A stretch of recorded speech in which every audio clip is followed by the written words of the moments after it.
All right, here we are, Facebook Live, Fallbrook Village Talk. I'm pretty excited today. So it's our first official live video that's going out. This is Fallbrook Village Talk, like I said, and today I'm pretty excited. We actually have a good friend of mine, but also a really amazing person in our community, and that's the whole point of Fallbrook Village Talk. So I got Brian Olson on today. Now, the big question is, before we get going, why? Why did we start Fallbrook Village Talk? Honestly, I've been watching, whether it's on Friends of Fallbrook, whether it's on Real Friends of Fallbrook or somewhere else. Our community, Fallbrook in general, is just an amazing place. I started going through Fallbrook in the mid 90s and ended up buying a couple houses out there. I work out there and I love Fallbrook, as do everybody else. People identify themselves as a Fallbrookian, like a local. And it just seems like sometimes I see so much negativity that people forget what Fallbrook's all about. It's about the people. It's about the people. Do bad things happen? Bad things happen everywhere, but it's about the people. So I wanted to start telling the stories of the people. And that's how Fallbrook Village Talk came about. So I'm going to be interviewing people that are business owners, people that are not business owners, people that are just interesting. I might just meet somebody at some garage sale in Fallbrook because I go check those out and just talk to them and find out what it's all about. Thank you so much, Molly. I appreciate it. And I'm going to put that up. Molly says, great idea, you guys. Awesome. Thanks, Molly. But really what I want to do is start off. And Brian, thank you so much for being on. You're my first guy for doing this. So thanks a lot. Tell everybody about who you are real quick before we get started. Well, my name is Brian Olson. I own Clear Intentions Window Washing here in Bonsall, and my kids my kids go to Bonsall Unified School District. I've got one in the elementary school and one in the middle school. So I was also a candidate for school board in this last election. Unfortunately, didn't make it, but there's always next time. There's always next time. Cool, man. Yeah. And I think, I've met you a lot. I met you in Fallbrook actually through your business, and we've spent a lot of time talking. We met up. I love your family. I love your wife. And I want to talk about some of that because it's one of those things with Fallbrook Village Talk. I want to talk about how did somebody come to our community? How did you and I want to talk about all that. And I think it's the stories, the individual stories of the people in Fallbrook is what makes it cool. So let's talk about that. How did you end up in the area between Fallbrook and Bonsall? And how long ago? Well, 16 years ago, I married my wife, who is a local Bonsall and Fallbrook resident. She grew up here in Bonsall, went through the Bonsall School District, and then went to Fallbrook High, of course, because back then Bonsall didn't have a place for high school students. We all went to Fallbrook High. So my wife went to Fallbrook High. We met back in late 1999. Wow. And started dating and got married in 2002. And our companies had transferred us to local areas, various areas, transferred us to Las Vegas first and then transferred us to Phoenix. And then after we had our first daughter, we moved back home. It was a little too far for grandma. Being in Arizona, she wanted us to come back home. So we came back home, and I've been here for 10 years, living in Bonsall now. Oh, right on. So now, out of curiosity, what were you and your wife doing prior to actually moving back to the area? We worked for an interior design firm, and they followed the real estate market as it got hot. It went from California to over to Las Vegas, and then when Las Vegas started to cool a little bit and Phoenix started to get hot, they transferred us to Phoenix. And then the plan from there was they were gearing up to go to Houston, but then everything crashed. And Right. So then you guys came home and you we decided came to home. came home, had to be next to grandma so she could see the grandkids. And when you came back, I mean, what was your plan? Yeah, I mean, because I'd imagine here it was, both of you were in the same industry, you had a job, you're doing what you're doing, and then you just walked. You're like, I'm gonna walk, we're going back home. So how did that happen? How'd that come about? What did you do? What was your plan? What were you gonna do? Well, I didn't really have a whole lot of a plan other than had to come home, get a job, and that's just life anywhere. So I came home, got a job. Wife got to stay home with the little ones while they were still little, and And I think that's really cool. now that they're in school and whatnot, she's able to come to work with me now, and So let me wrap my head around this. So you come back, you get a job, you're going to be, back home doing what you're doing. And then I know you decided, because here's the thing, in Fallbrook and Bonsall, clear intentions window is like everybody knows. And I know we've used you guys for years now. I think like, what, 2, 3 years, somewhere around there, we've been using you. And you're always booked solid, which is really cool. And, how did that happen? So you come back, you get a job, mama is staying at home, she's watching the kids, and then somehow clear intentions did it just like I know it wasn't magic. A unicorn didn't show up and say, here's a business. So like how did that go about? Like how'd that happen for you? Well, so it's always been a dream of mine to be a business owner. And when I was young, I had someone pull me aside and say, "Hey, set yourself goals." And one of the goals that I set for myself was before I turned 40, that I wanted to own my own business. I didn't necessarily know what type of business it was going to be, and to be perfectly honest with you, I didn't think anything about window washing back then. But after coming here, after coming home, and getting the going to work and having the job and whatnot, I poured my heart into the company that I was working for, and they didn't appreciate it as much as what I would have liked. And so I decided, you know what? Well, I'm gonna follow my dream and do me, and start a business or obtain a business, and that way I can pour my heart into my own company and start making money for myself. That's right. So you just said two things. So did you build it or did you obtain it? Or I should say Well, start it, because no matter what, any way you get a business, you're going to build it. So did you start it from ground up and start a business, or did you obtain a business? we went and bought a small business that the original owner of Clear Intentions Window Washing started in 2007, and he lived down in Point Loma on a boat. Right. And he was a lived on a sailboat, and he was a rock climber and owned a window washing company, and that's a bad combination for your body. And so he had to have tendonitis surgery on both of his elbows, so he was looking to Wow. sell a business. And at that time, we were looking to purchase a business. So I made the decision to I sold my childhood collection was I had the 50 greatest autographs in the NBA. Oh, well.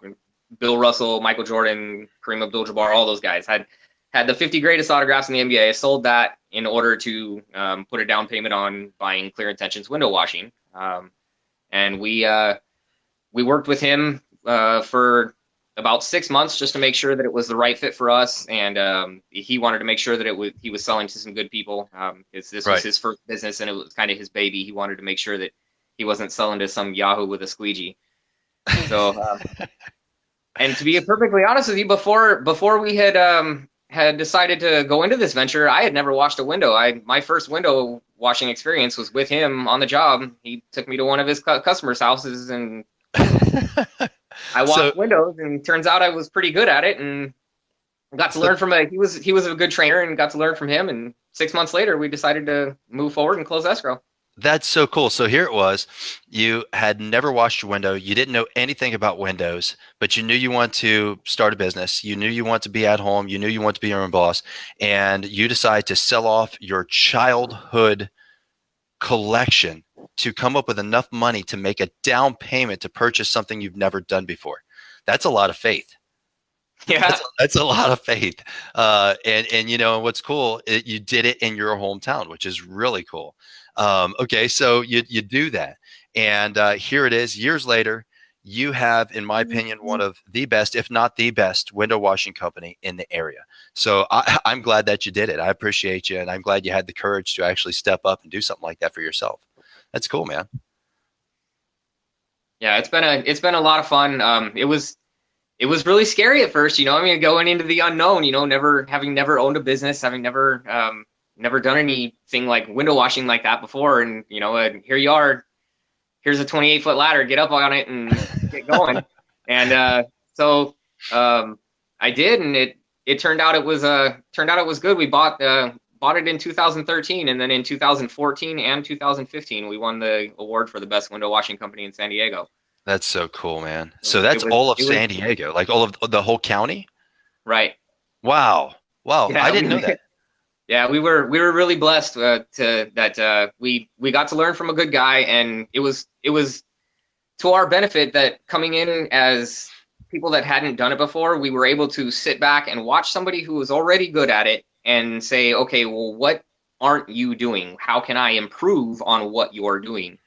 And so it was just going over and doing the extra little things that he wasn't doing that we were able to have Really such just instant take it success to and another grow level. from there.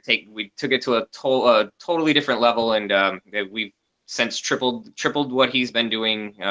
And we need to get going on getting some people so that we can double and triple what we're doing.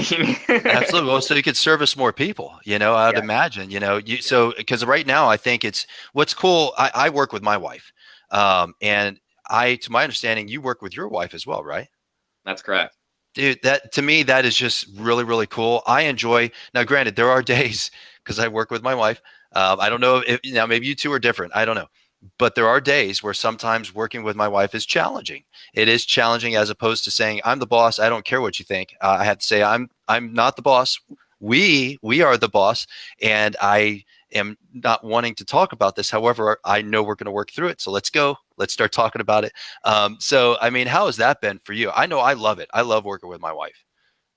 Yeah, we both love it. I mean, like every married couple, we have good days and bad days, and that being that we're right there in front of customers in customers' homes, we're on opposite sides of the window, so we just make little faces. But if we see something, we'll just let each other know we're grumpy, but you can't really say anything about it, and then you deal with it when you leave and go to the truck. You have a conversation about it and try and come to a common ground as business owners about, hey, how can we avoid this type of a situation in the future and Right. improve, and always working to get better and better service our customers in the long That's run. cool, man. That's really cool. So I want to divert a little bit because I think it's cool that we're talking about, how you came to Fallbrook and Bonsall, how you all started, your wife going to Fallbrook High School. I want to talk a little bit. I want to go deeper into really two topics. So the first one is going to be, you did run for the Bonsall School Board. And so for me, and I'll tell you, I'll just be very blunt. I run a business as well. I don't think I don't think I would A, have the courage to do that, or B, I don't think I could wrap my head around because as business owners, we have so much going on and we kind of live and die, feast or famine based off of our own energy. So there must have been something that drove you in that direction. Like what was it that made you say, I'm going to run, and you gave it your all, man. Like you really were after it. So what was it that like took you in the direction of wanting to run for the school board? Well, it all started. I may get emotional on this one. I'm sorry. This No, is this is what it's all about. I want to hear. I'm sure there's a lot of other people that want to know too. Yeah. Well, it all started about 4 years ago. Well, a little over 4 years ago, I in dropping off my daughters at Bonsall Elementary School. My oldest daughter at the time, my youngest, wasn't quite old enough to go yet, but in dropping her off, I noticed that we had some unsafe driving going on in the parking lot at the elementary school, and in the particular elementary school where my daughters go to, you only have to be 3 years old to go to the preschool down there in the lower parking lot. Hmm. Well, there was a lot of unsafe driving, and it really bothered me because when I was 16 years old, a friend of mine was run over in my high school parking lot. He's no longer Wow. with us, Wow. and I got to watch that day, and I don't ever want to have to see anybody's children to go through that, let alone It's a my horrible own. loss. Right. So I care a little bit more than most about child safety on school campuses, and so I wanted a safer parking lot. So I went to the school district, the superintendent, and I was asking for some things. We didn't have any speed limit. There was literally one speed limit sign on the whole campus, and we have 3 different parking lots. And Mm. so all those speed limit signs you see at Bonsall Elementary that tell you to drive 5 miles an hour, Right. helped get you those. But I had been asking for those, and I'd been asking for some speed bumps for a while. And the superintendent, he he kept bringing up different challenges and different reasons on why he didn't want to, as opposed to coming up with some solutions. right. So and ultimately, after overcoming all the different objections that he had, he didn't have anything else to throw at me. So he said, hey, I've got bosses, and that's the school board. And if you don't like the answers you're getting from me, please come to the board meeting and ask them. Well, so I took him up on that, and turns out the school board had no idea that I was asking for this stuff. And I went into a school board. Yeah, I went into a school board meeting and asked them for speed limit signs, and the speed limit signs got put up the very next morning when I was dropping off the girls at school. That they were putting up speed limit signs, and that's awesome. So okay, I don't want to stop you, but like now I'm kind of like that almost irritates me. So let me get this right. And I don't know, so I'm not talking trash about the superintendent, but I'm just kind of like a little blown away.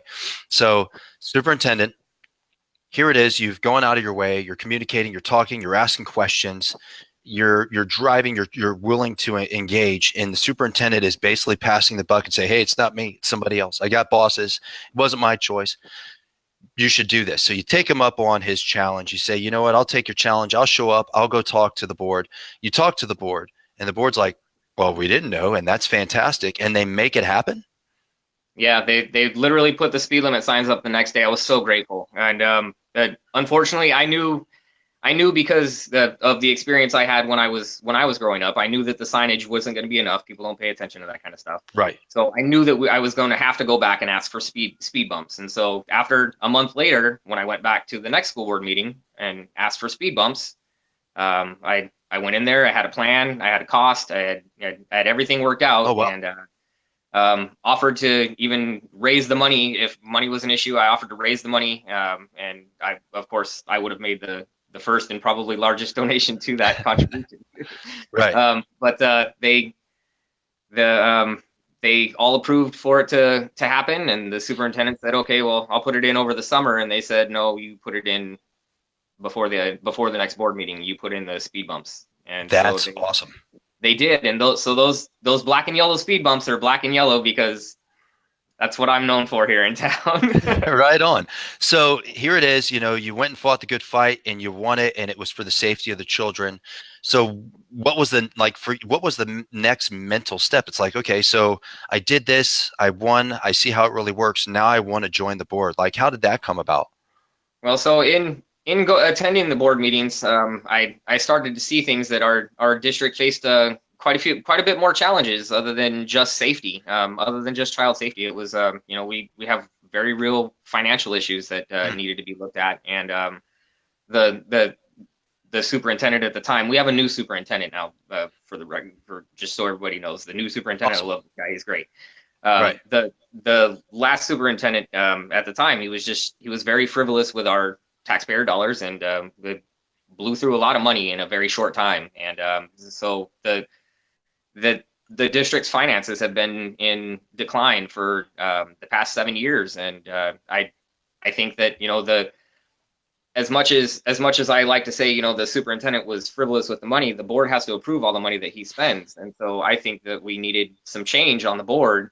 Right. And in addition to, I had seen some inappropriate things happen at board meetings over the years that I feel that we need to get some of those people out of there so that we can not have inappropriate things happening at a school board meeting, especially when we have a student board member sitting on our school board. Okay, so just out of curiosity, how many years now have you been going to these board meetings? Almost 4 years. It'll be. Wow. Oh wait, this is December. On the 13th, this will be 4 years. Right on, man. Okay, so and I'm going to back up on a couple of those because I want to qualify a couple things. So, and the reason why is for ignorant people like me. Like, I have young children, but they are not in high school or anything. Like, they're not in that. They're not old enough yet. You know what I mean? So I'm very ignorant. I'm very ignorant to the school board process or superintendents completely. It's really the only knowledge I have is what I've read. Like today, I read. I don't know if you know. Tracy posted up something really cool on Facebook, and I read it this morning. It was about the superintendent from Fallbrook, the outgoing superintendent. And I'm curious, so between the two superintendents, were they different people, both outgoing? Because it sounds like the Fallbrook school superintendent was like he was getting paid a buttload of money. And I'm just, and I'm planning on asking, like having an interview with Tracy, just sort of talk about it, because I'm curious. I want to know like how does that sort out? So if he's spending the money, the school board approves it. So who makes up the board? If the board's, I'm not saying, so if the superintendent is putting all this out there and the board is approving it, then I'm curious, is the board made up of individuals like you where you have a deep burning desire to help, or is it like, how does that work out? How do they create the board? Well, the members of the community that live here, they choose to run for school board, and it all depends on who the community supports. They, unfortunately, they've over in Fallbrook, they didn't have a very good board, and some teachers decided to retire and take over that board. Wow. And Okay. so I'm really happy for the Fallbrook board that they just changed over, and those teachers got elected, and I'm really, really happy for them that they have some people that care. And that article that you're speaking of about the severance that he received. Right. So to go a little bit deeper into that, yeah, I'd love to. This is seriously, the community needs to take note of this particular action right here.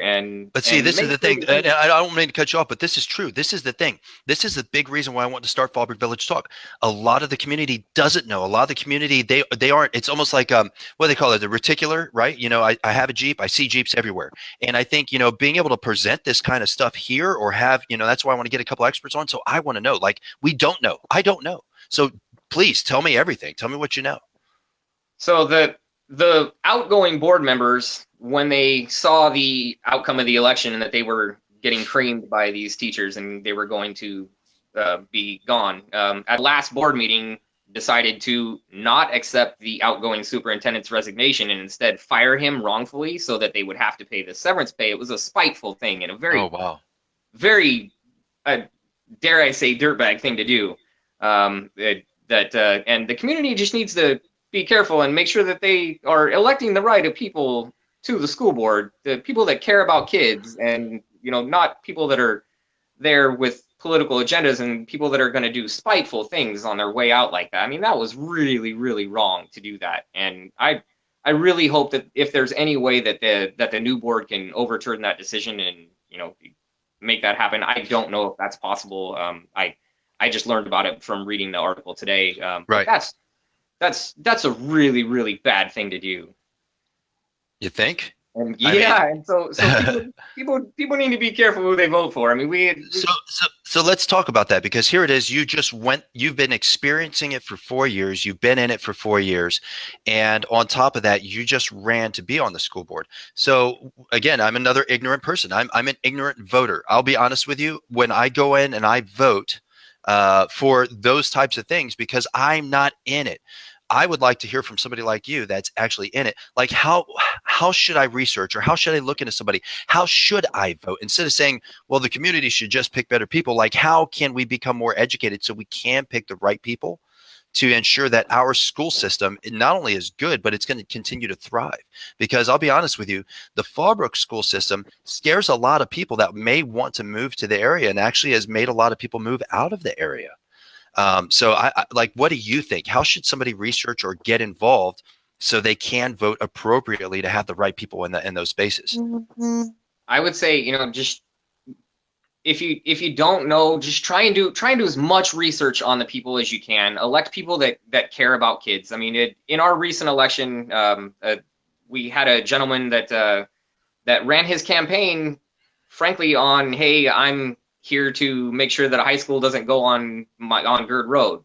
And that's why he ran for school board, and the community elected him. And I can't believe that when there were other people in the election, I mean, myself, Dr. Tim Cohen, Eric Ortega, other people in this election that actually care about the kids and put the kids first, when this guy, on the bottom of his campaign signs, it said paid for by Save Gerd Valley. I mean, he was very blatant on the fact that, hey, I'm running to block this high school from going on my street, when it really shouldn't be about where this high school goes. It should be about, hey, the school needs, I mean, this district needs a high school.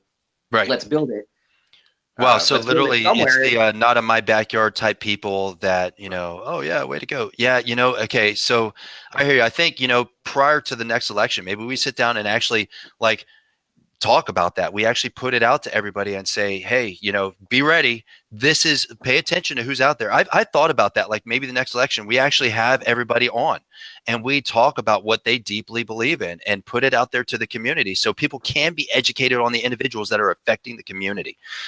So that would be, I think, a big deal. It looks like Juan put up something. Now that the board changed, the older board will accidentally lose things and make sure the new board has to redo most of it. Maybe, who knows, Juan. We'll see how that goes. So, Brian, this is one of the other things I wanted to bring up to you real quick. Everything that we've talked about so far, it sounds like kids are really important to you. It's, yeah. and I keep hearing it over and over and over, not just your children, but you just care about children and the community's children in a huge way. So I want to talk about, because I know you are involved in some really amazing local Fallbrook charities for children. So I want to talk a little bit about that. Like what charities, because this is another one. There's a lot of charities. People wish they could become more involved, or whether it's financially or with energy, or even if it's picking up things here and there, or just to be able to go out and serve in some way. And that's what I've always loved about Fallbrook, is that Fallbrook is a service-based community. It always has been. That's what I love about it. So can you tell us a little bit about some of the charities that you're involved in Fallbrook? Yeah, so one of my favorites is Jeremiah's Ranch. Mm-hmm. They assist special needs children and getting education and whatnot. And then Bonsall Education Foundation. They're a really good one that they support the Bonsall Unified School District, and they help restore the schoolhouse, the historic schoolhouse that's on the Bonsall Elementary School. I like that schoolhouse. It's so cool. Yeah, and they pay for a lot of the arts programs that we have. They help us pay for the music program that we have and Hmm. whatnot. So that they're a really good one. The Boys and Girls Club in Fallbrook, they're a great charity that we like to help out. They a lot of our children, a lot of our kids, both in Bonsall and Fallbrook, go to that Boys and Girls Club, and It's a any great help club too. we can extend to them is they really do appreciate it. They have some amazing charity events, and we'll get to that because I want you to tell people what you know, or if you know how they could find that kind of information. Okay, go on. What else? Because I know there's So one more that you do. speaking of those charity events, that when you go to if you go to their gala, the Boys and Girls Club gala, you will see a gift certificate for a clear intentions window washing. Right. They're always we're always there. We love that charity. But then Zion Children's School, that's another one there in Fallbrook. That great school. I'm a huge fan of Great Zion. people. Yeah, great people there. Great families, and that I love what they do for the community. They keep extending their grades. They eventually want to be fully through high school. That'd be awesome.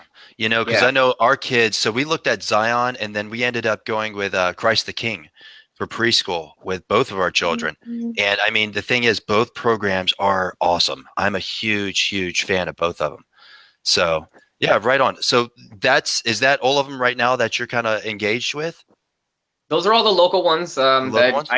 I do really support Connor's Cure. That's not a local charity, but Connor's Cure helps it helps fight DIPG. It's a childhood cancer Oh well, it really important that 100% of every dollar goes towards research to finding a cure for DIPG, and a local boy, Parker, we all, I don't know if you're familiar with him, but a lot of the people in the community know Parker.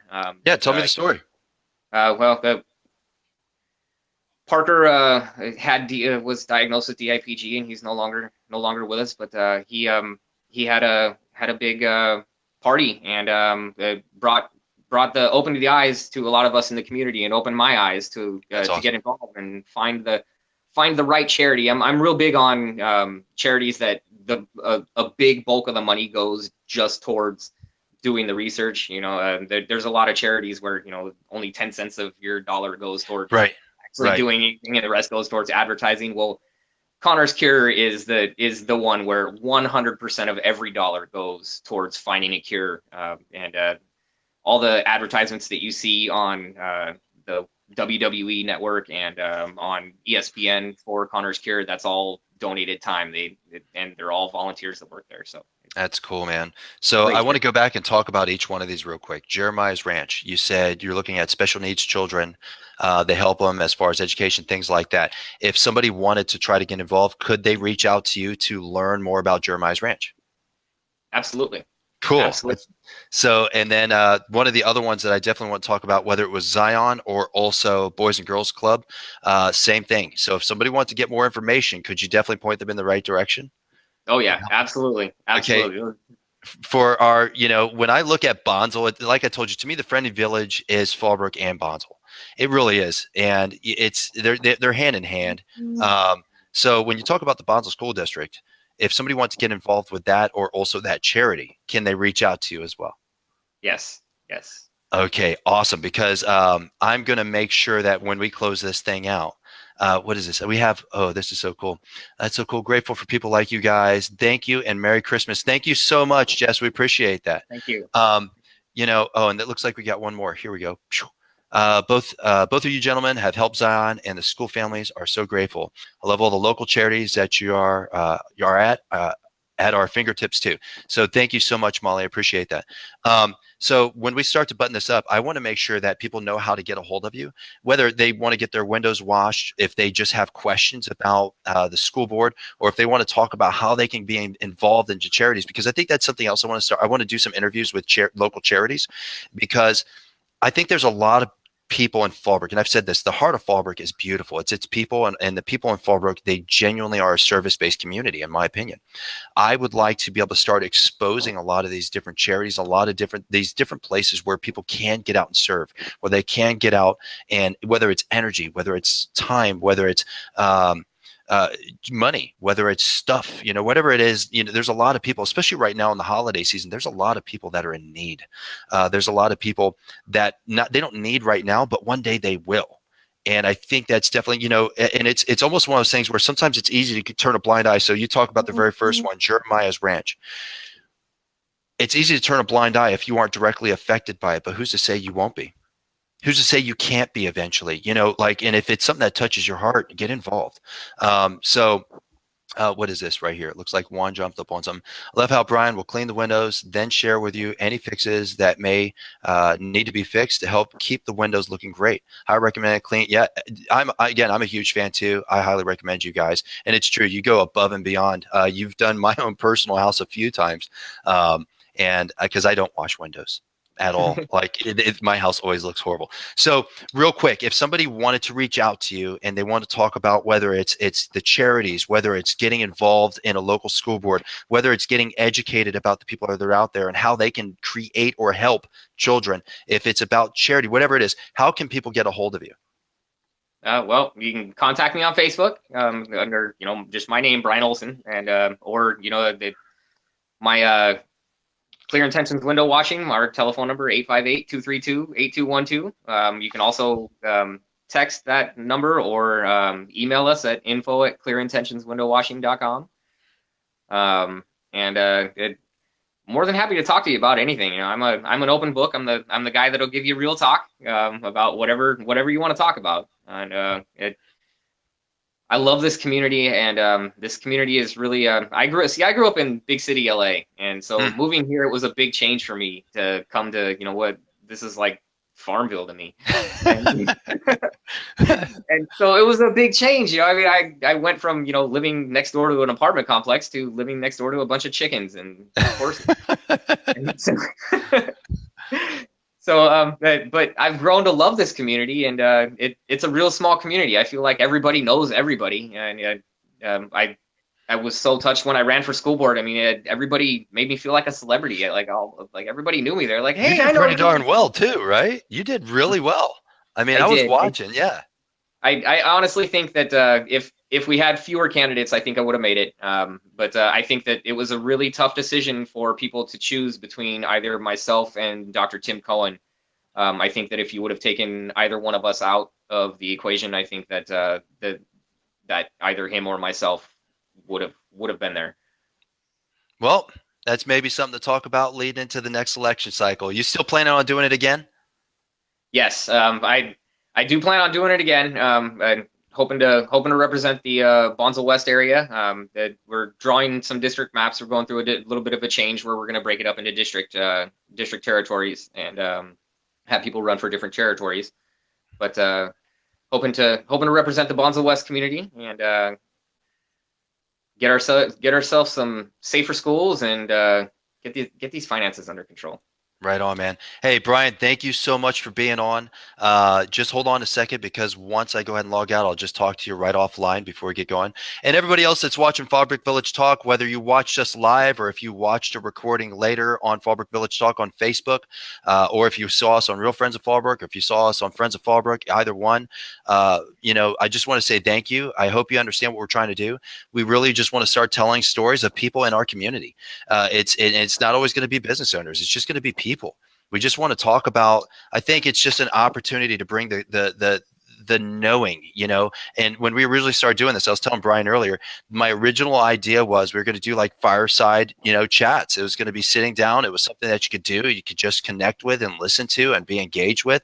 And, that's still what we want to do. We want to talk to all sorts of people. So if you are interested or you would like to communicate, I've had a few people reach out to me, and I'm actually really excited about the other people we're going to be interviewing. Hit us up. Let us know. You can actually schedule a talk with us on Fallbrook Village Talk on our Facebook page. And it won't just be me. So I want to let you know, you won't just see my face. You're going to have other Fallbrook locals. Adam Nagara is going to be on there. He's going to be interviewing people. Adam Nagara is born and raised. He was born in Fallbrook Hospital, raised, went to school there, from Fallbrook, lives in Fallbrook, Fallbrook bred. We're going to have Kelly. Kelly Boland is going to be on there. He's been in Fallbrook for like 30, 40 years. He's an old Fallbrookian. He's going to be helping me out. We got Noreen Moore. We got Kim Steele. Kim Steele is going to be interviewing people. So just keep engaging. Give us ideas. Let us know what you like, what you don't like, what you'd like to talk about. And honestly, we're probably going to be talking about some stuff that's going to be a little polarizing. It's probably going to piss some people off. It's probably going to make some people happy. I don't know. But we're literally going to just talk about stuff that, in our opinion, should be talked about, because you can get your basic news from watching, reading, the village news, right? It's easy to remember that with village news. But, I think a lot of it is we just want to engage and talk to people. We want to bring back the focus that Fallbrook is its people. That's what makes it beautiful. And we're just trying to do our best. So again, Brian, thank you so much for being on. And Molly, thank you so much for the comment. I just saw it. Until the next one, we'll see you then. All right, Brian, hold on one second. I'm going to go ahead and close this up. Thank you.